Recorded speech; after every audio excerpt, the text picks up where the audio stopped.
of the Mount Arad Baptist Church Counseling Center in Pittsburgh, Pennsylvania. So in addition to serving as an LPC in private practice, in 2009, and I'll talk a little bit more about the Mount Arad Counseling Center, really been partnering with faith-based organizations, community organizations, to bridge the gap between faith and mental health in ethnic minority communities, racially diverse communities. Mount Arad is a predominantly African-American church, so specifically in the Black African-American church. So when I was on that Zoom call, I said, you know what, I really need to talk about this partnership and really talk about the importance of integrating spiritual, ethical, and religious values in counseling. So with that being said, I just want to kind of ask, how many of you have had any formal training with integrating spiritual, ethical, religious values in counseling? Okay, Angela, can you tell me a little bit about your training? Yeah, it was just a workshop, actually 2 or 3 workshops that I was able to attend a few years ago. And then I had the opportunity to work with a professor, and we actually did a research project that we presented at an international counseling association in, I think we're in Malta or Italy, I don't remember. But we talked about spiritual values and how they're integrated into counseling from an international perspective. So Okay. but I would not consider myself in any way, shape, or form any type of an expert. So that's sort of the extent of my experience. Okay, thank you for sharing that. Dr. Olatunji, you had some formal training? Well, it's interesting. I'm surprised, well, not by Andrea, but by Bria, because first of all, Xavier is a religious institution. That's number one. And number two, Dr. Moranti, who is our division chair, is very religious. She actually had trained to be a nun, but didn't do her vows. So she's very religious. And as a counselor educator, she specializes in spirituality. So she integrates this into everything. Third, Dr. Bro, who is also a faculty member, a core faculty member, also specializes in spirituality in counseling and integrates spirituality into everything that he does. So there is no way that a student could graduate from our program without a full understanding and exploration in every single course that they teach, that understanding. We also have an elective called Spirituality and Counseling that is taught every other year alternately by Dr. Bro or Dr. Moranti. So we're very full of the spirit, here at Xavier, and we get to talk about it in terms of diversity issues. We get to talk about it in terms of ethics issues. We, definitely do that exploration. But outside of that, I would say I've done training that often was offered by Holy Cross University across town. And at the time, Dr. Moranti was there as an administrator, and she definitely advanced this. So there were often a lot of trainings and retreats and things like that. And I've been able to participate in those. Okay, that sounds good. That sounds good. It's very interesting. There's been historically a stigma and myth in the Black church about help-seeking behaviors with professional counselors, any form of type of therapist. And I'll talk about the history of that in a moment.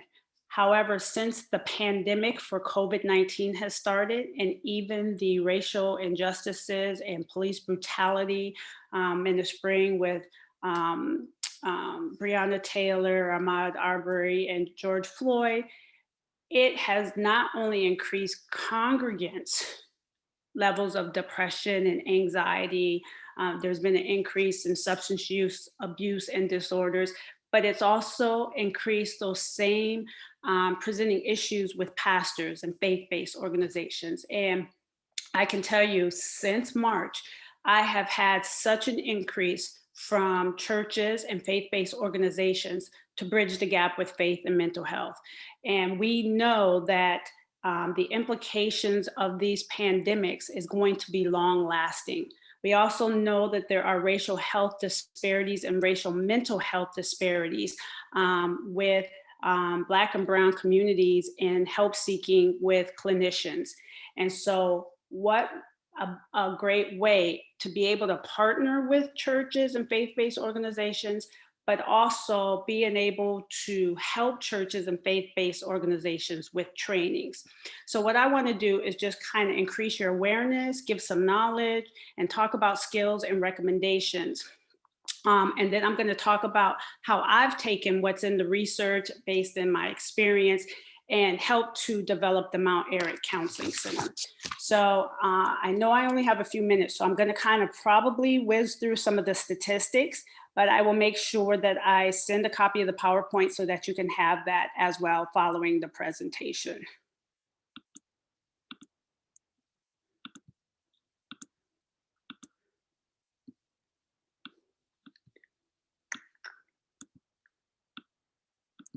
Come on, PowerPoint. Okay. Okay, so the title of the presentation today is A Family of a Ministry That Cares, a professional counselor and a senior pastor's collaborative effort to develop a culturally appropriate counseling center within a predominantly African-American church. And I shared with you kind of the objectives for today. I want to just increase your spiritual and religious awareness, increase your knowledge by linking the literature, the multicultural and social justice competencies, and the competencies for addressing spiritual, ethical, and religious values in counseling. And as part of the American Counseling Association, we have a division. It's the Association for Spiritual, Ethical, and Religious Values in Counseling. They have created competencies for addressing these topics in the counseling. They have been endorsed by the American Counseling Association. And oftentimes people are very familiar with the multicultural and social justice counseling, but not as familiar with the competencies for addressing spiritual, ethical, and religious values in counseling. And to provide culturally appropriate skills and techniques and intervention, SAMHSA has a program called Faith and Community Together. So we'll talk about what that looks like, and I'll give you some recommendations.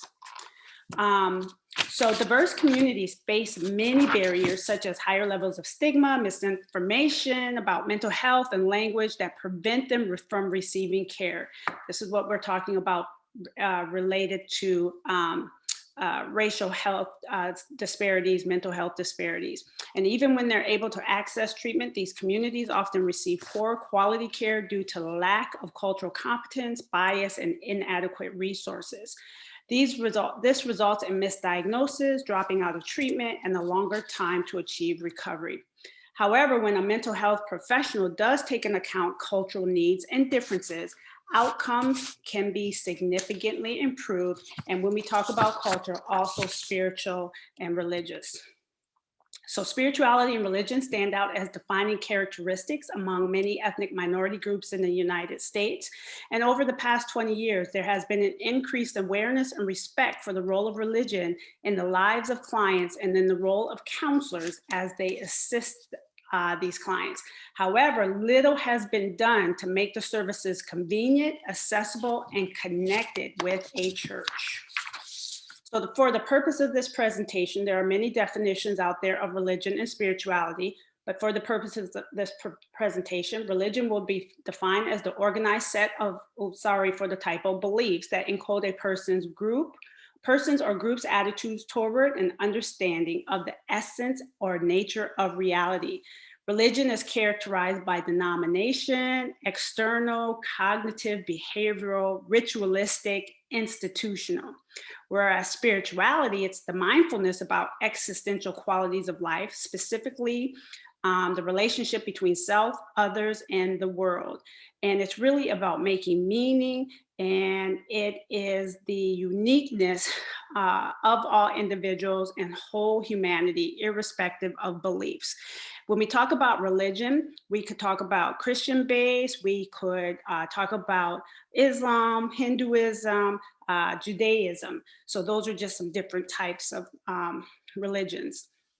It is possible to be spiritual and not religious, to be religious, not spiritual. People can be neither spiritual or religious, or they can be both. But the similarities and for both are meaning of life, intrinsic values as the basis for one's behavior, and some kind of relationship with something that gives them meaning, even a higher power. Pew Research Center, and this is really important, in 2017, reported that there is changing US religious landscapes and that United States remains home to more Christians than any other country in the world. 7 in 10 people identify with some branch of Christian faith. And it's also in April 2017, Christians made up the majority of US adults, 71%. And although those who have identified themselves as Christians, so you can see from 2007 to 2014, it has dropped. And there is a number of people now that are religiously unaffiliated. They're not connected to some type of denomination.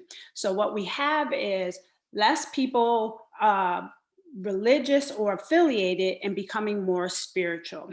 And then also, while many US religious groups are aging, the unaffiliated are comparatively young and getting younger on average over time. As a rising cohort of highly unaffiliated millennials reach adulthood, the median age of unaffiliated adults have dropped to 36%, down from 38%. And it's far lower than the general population's median age of 46. So we need to really think about that population and when we're providing counseling and how do they make meaning. Pew also reported that there is increased racial and ethnic diversity within Christianity. Non-Hispanic whites now account for smaller shares of evangelical Protestants, mainline Protestants, and Catholics, while Hispanics have grown as a share of all 3 religious groups. And racial and ethnic minorities now make up 41% Catholics, 24% of evangelical Protestant, and 14% mainline Protestant. So with this being said, some other studies have reported that over 79% of African Americans say that religion is very important in their lives. African Americans rely on religion and spirituality as a source of hope and liberation and material emotional support. And now when we look at what religion means across the lifespan, African American adolescents maintain a higher baseline rate of religious activities and beliefs than their peers. And youth ages 10 to 25 who attend religious services with their parents in late childhood are more likely to experience a trajectory of higher psychological well-being throughout adolescence. Teens, this transitional age youth who are more engaged in their faith, consistently enjoy more positive outcomes. Low levels of risky behavior such as binge drinking, sexual activity with multiple partners, and high levels of mental health than those who are less engaged. Research has also found that college age youth and transitional age youth may reduce the amount of church attendance or focus on religion because they're in this state now. I'm an adult, I can choose. But research has showed at later adult development, they go back to what they have been socialized in. The growing body of evidence-based research suggests that spirituality and religiosity confer a protective factor for youth and adults, including transition age youth. In another study by the American Association of Pastoral Counseling, 83% of respondents felt that their spiritual faith and religious beliefs were closely tied to their state of mental and emotional health.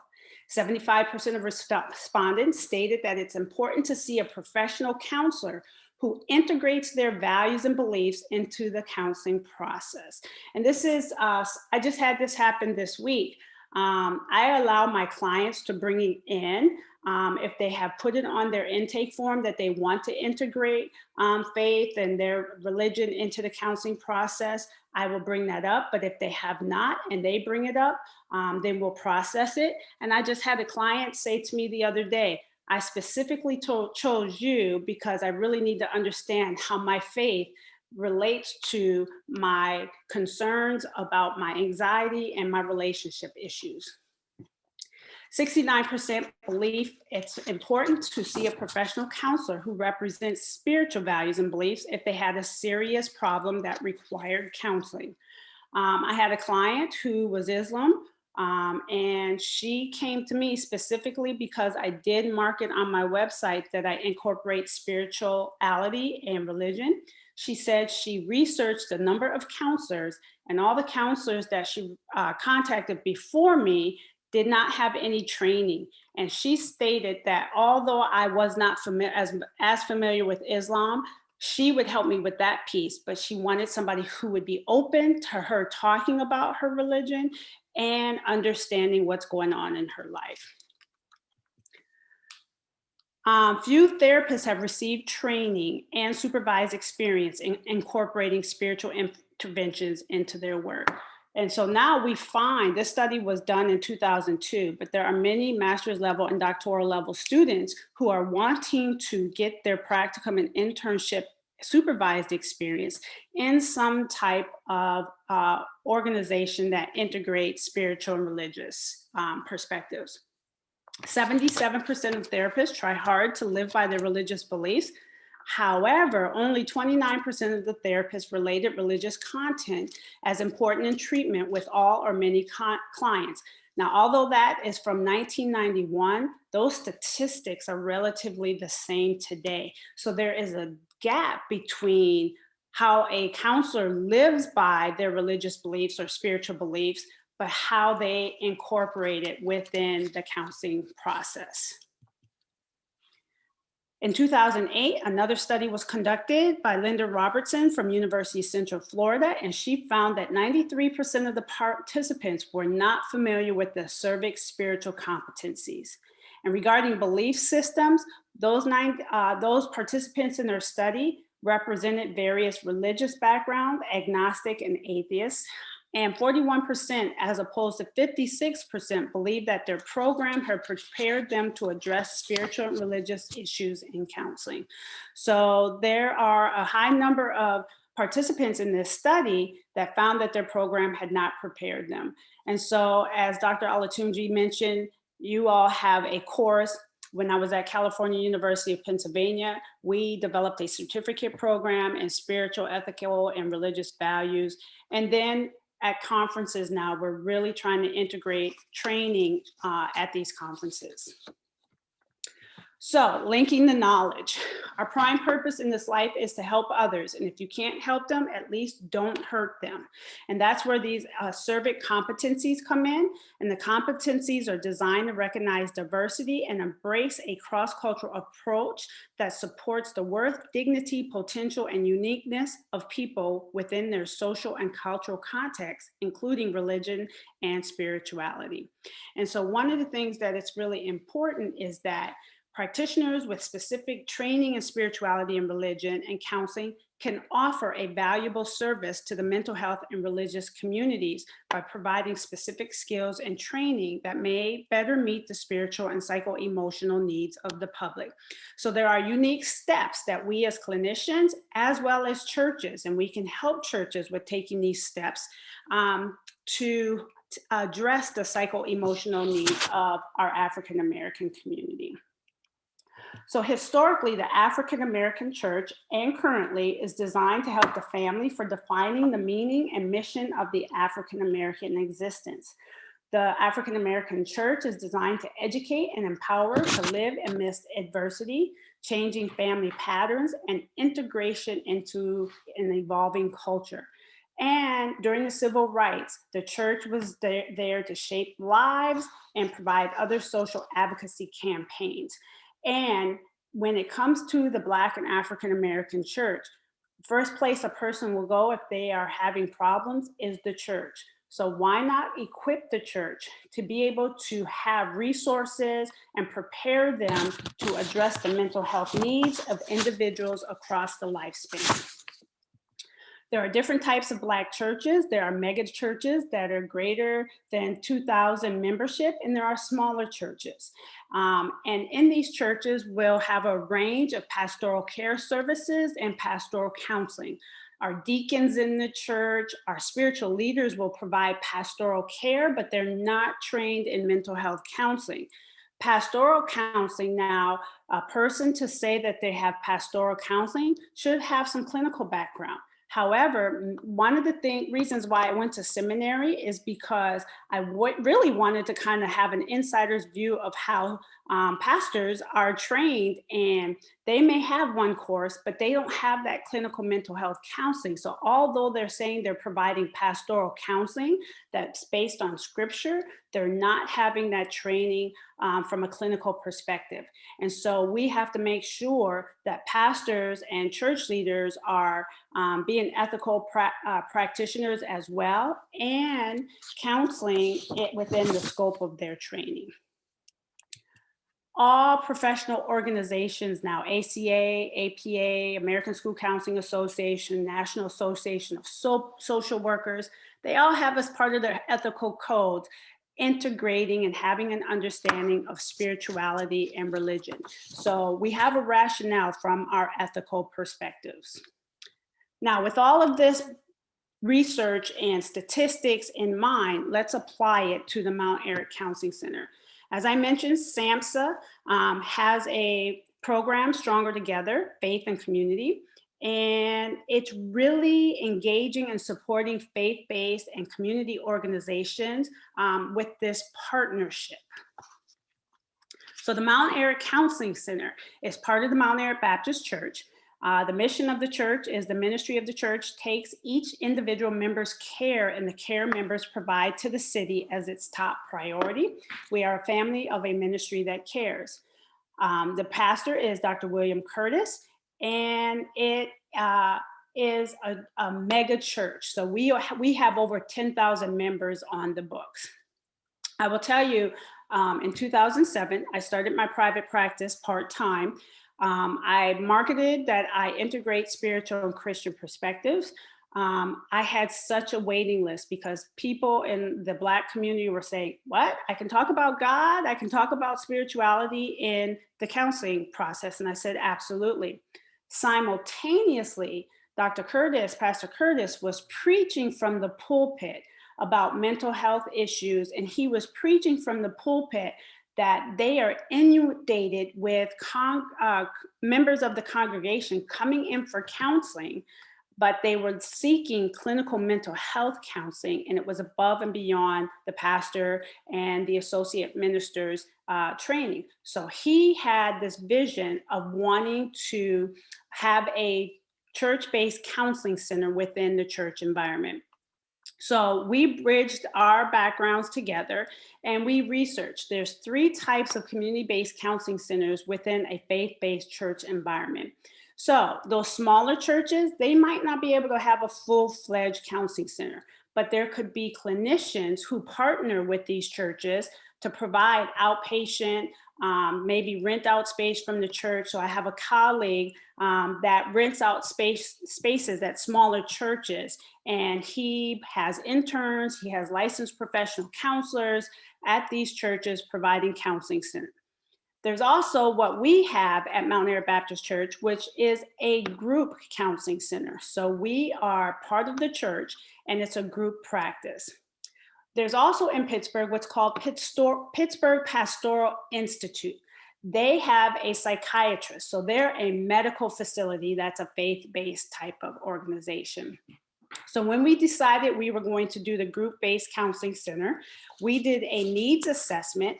And from the needs assessment, we found that members of the church and in the community would take advantage of utilizing counseling services more so than if they were to go to some other agency in the community. So the goal of the Mount Airy Counseling Center is to provide Christian-based psychological and emotional support, as well as social services to clients who may or may not be members of Mount Airy Baptist Church, but who are in need of professional guidance and advocacy in dealing with issues that may prevent effective and responsible conduct of their daily lives. Provide opportunities for ongoing spirituality, grounded training, and professional development of underrepresented mental health professionals. Now, when we started the counseling center, we wanted to market.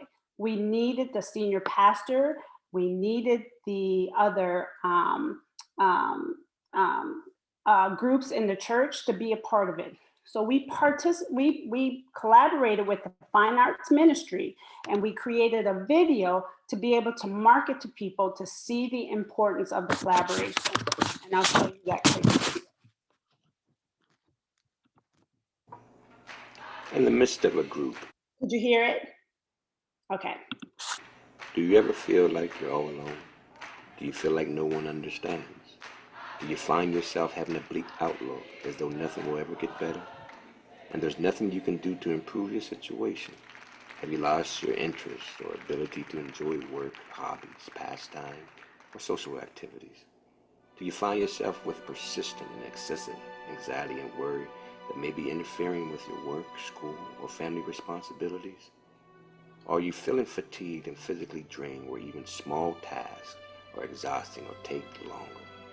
Maybe you're plagued by irrational fears and thoughts that you cannot shake. If you answered yes to any of these questions, we here at Mount Airy Baptist Church believe that you are not alone. We believe that God wants His people to create an environment of care. The ministry of this church takes each individual member's care and the care that members provide to the city as its top priority. The key to recovery is to start small and ask for help. Even when you feel like you are alone, you are not. Reach out to the counseling ministry for support, for we are a ministry that cares.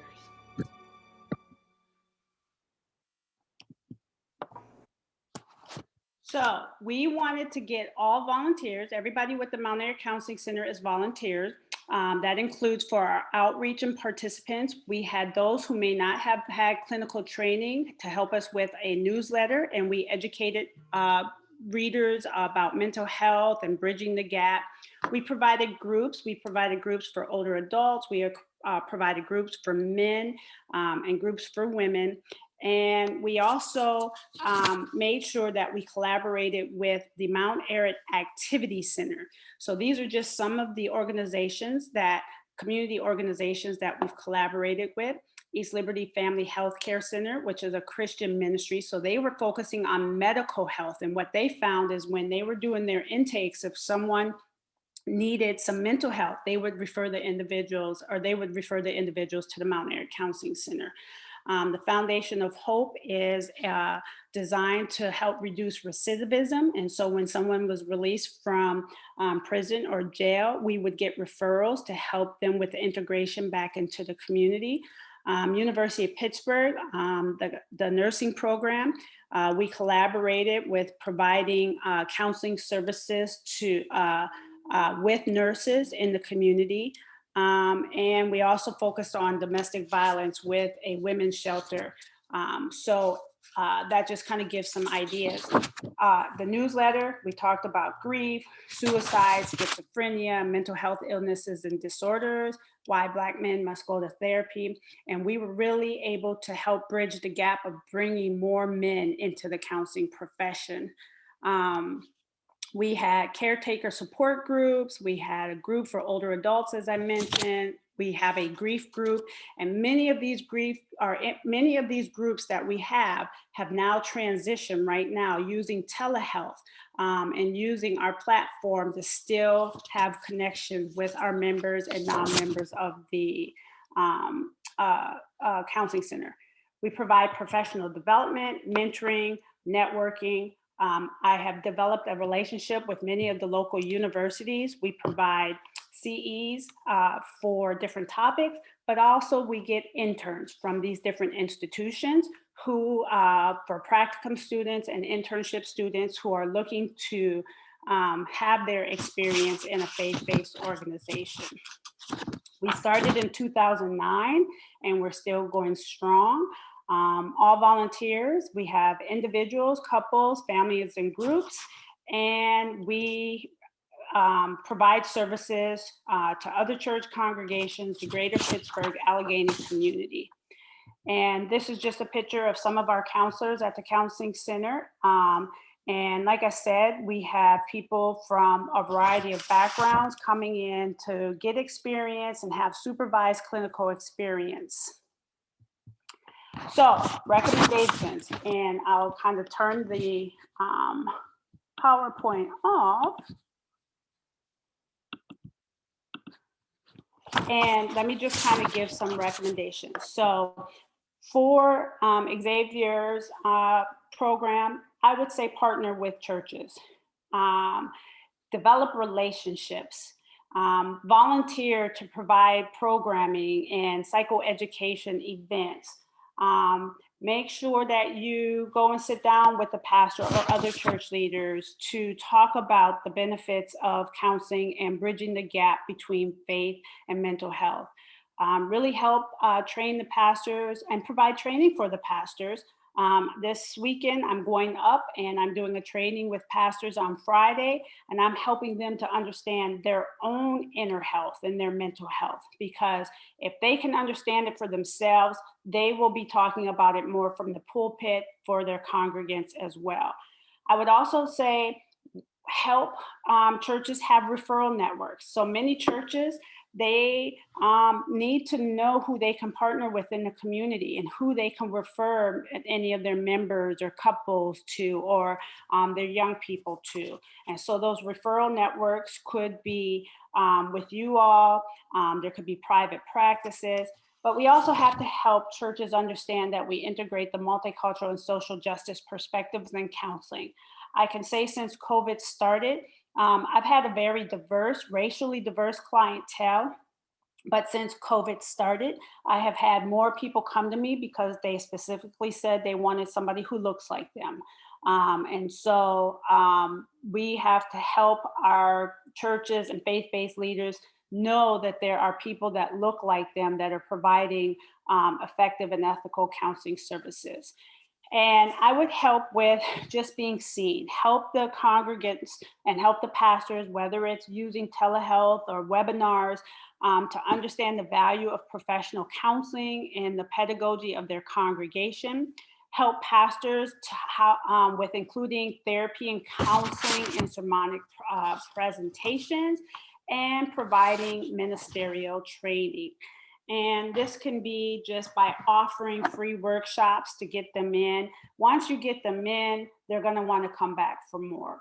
So I would just say, as what you do as Xavier, we have to go out and meet people where they are instead of them coming to us. So go meet the churches where they are, go meet the faith-based organizations where they are, and really identify the various churches in the community, in the GERT community, and maybe try to offer some kind of online programming for congregants as well as for the church leaders. So that's my presentation, and I will take any questions, but I hope this was helpful to just kind of give a background. Yes, I do feel that that was very helpful, actually. I had a question in regards to when you're speaking about integrating with counseling and pastors. I was thinking about a pastor that actually has a counseling background, like originally started with doing psychology and then getting their master's in counseling and then transitioning to this theology and going through the steps to become pastor. Would that be, I guess, would it be something you can see happening, or do you think it should just maintain a partnership between pastors having their designated educations and counselors having their designated educations? Great question. That's a great question. And I think it also depends on the pastor and it depends on the church. So my pastor at Mount Eric, because of the many roles he plays preparing sermons, he had funerals, and so what he has said for him and for the associate ministers, they can only provide 3 counseling sessions.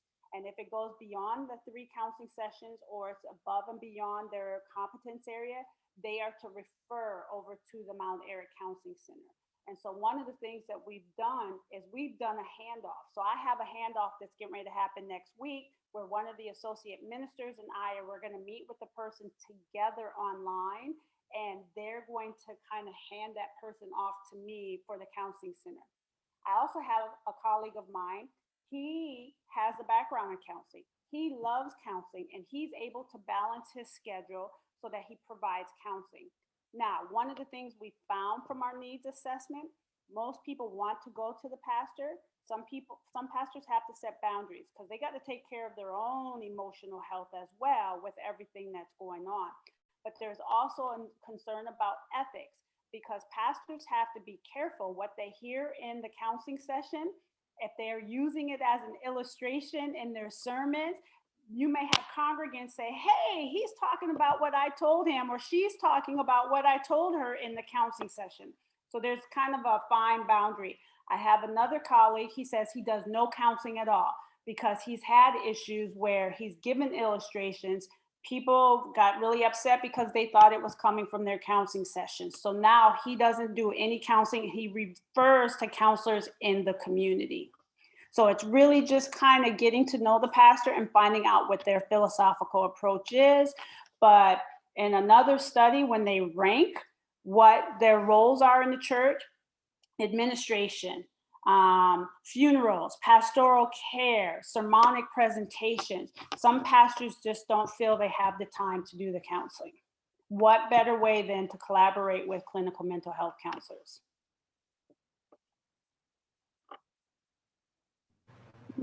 I know you, I'm sorry, you were saying something, Andrea? Oh, I was gonna ask, I know you spoke about incorporating spiritual interventions in a session. So can you give us an example of how that would look like with a client? Absolutely. So there is what's called the FICA, spiritual assessment. So I will first start off about, you know, what is their spiritual or religious background? Is it important for them to integrate into the counseling session? How would they like to have it incorporated? And then we will determine if it's something that I can weave in or if I need to collaborate with another pastor or a minister. So let me give you an example. I have a client right now because I do have my doctor in ministry and training in ministry. Thanks, Angela. I can talk about faith development and I can bring in scriptures to be able to support what we're doing. But I can also ask the clients about their scriptures and what gives them meaning and helping to interpret those scriptures. And so it's really about that faith development, really kind of coming from how scriptures really talk about total health and wellness and what that looks like and taking care of their emotional health. Whereas I have some clients where I'll do collaboration with a pastor. So I have a couple that I'm working with. They come to me and we focus on just effective communication and resolving conflict, but they meet with Pastor Prentice with really focusing in the theological foundation. So there are some things that I can do within my training and then some things we might do in collaboration with a pastor.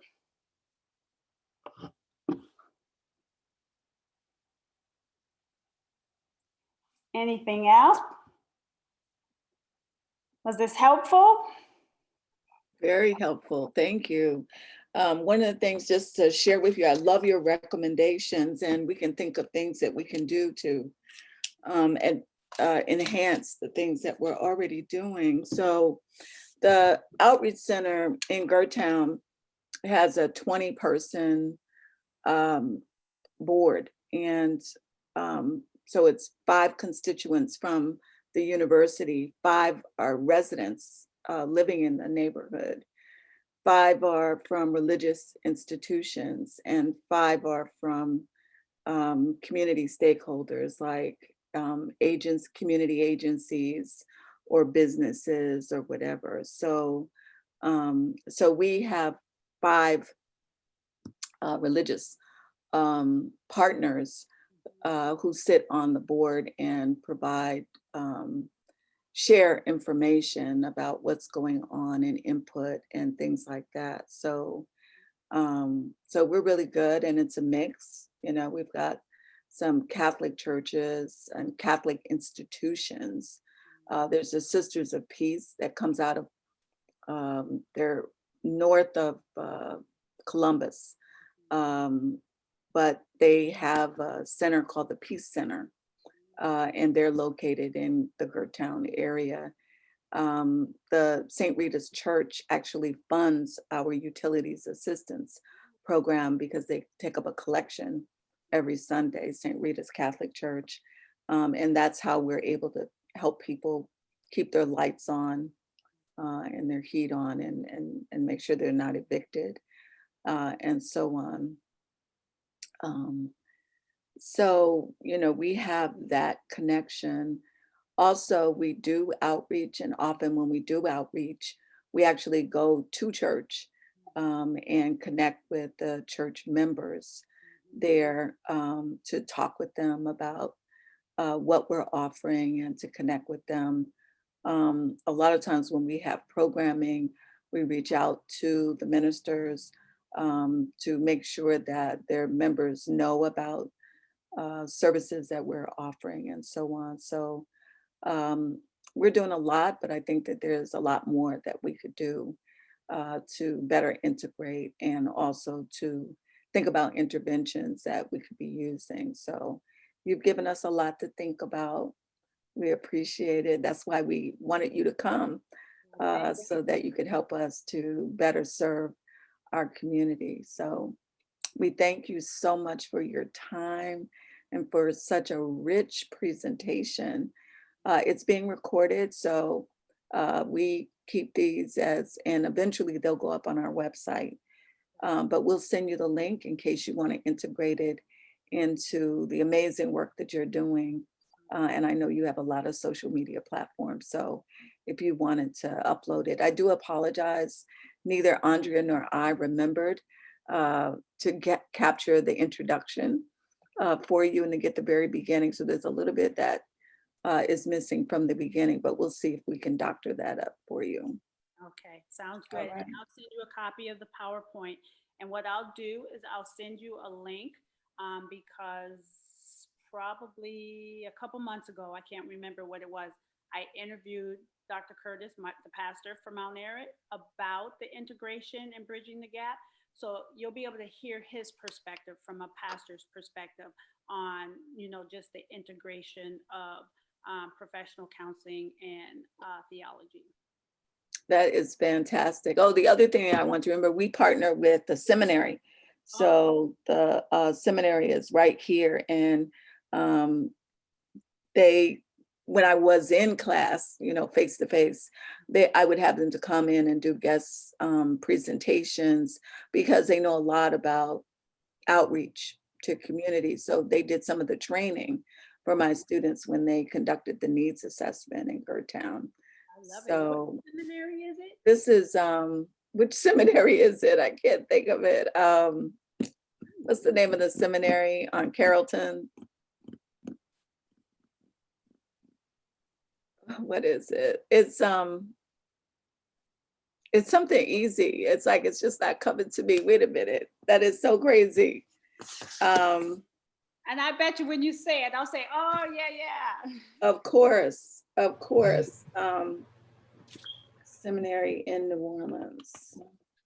That's great that there's that partnership. The Notre Dame Seminary? Notre Dame, right, exactly. So it's Notre Dame Seminary, thank you.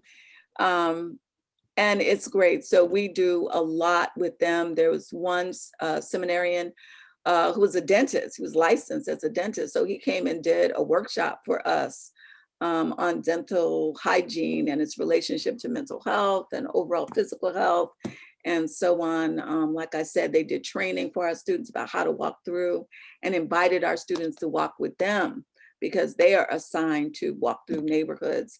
And the seminarians who were assigned to Gertown, we collaborated with them so we could help our students understand how to do it. So I forgot all about that, connecting with the seminarians. They were hilarious. They were so much fun, so much fun. Yeah, enjoyable. So yeah, we're all up in it, but we can do more. We can definitely do more. I love your commercial, the video. I love that. And I think we could do something like that also, to have a nice video that we could put up on our Facebook page, send out over social media and so on. So let's think about doing that and partnering with some of the ministers to be able to do that. I think that would be fabulous. Good job. Well, if there's anything else I can help with, just let me know. Thank you so Don't much. say it. We'll call you back. Okay. Nice to meet you, Bria and Andrea. Thank you, Dr. Nice meeting you. Bye-bye. Thank you. See you guys next week. Okay, bye. All right. Bye-bye.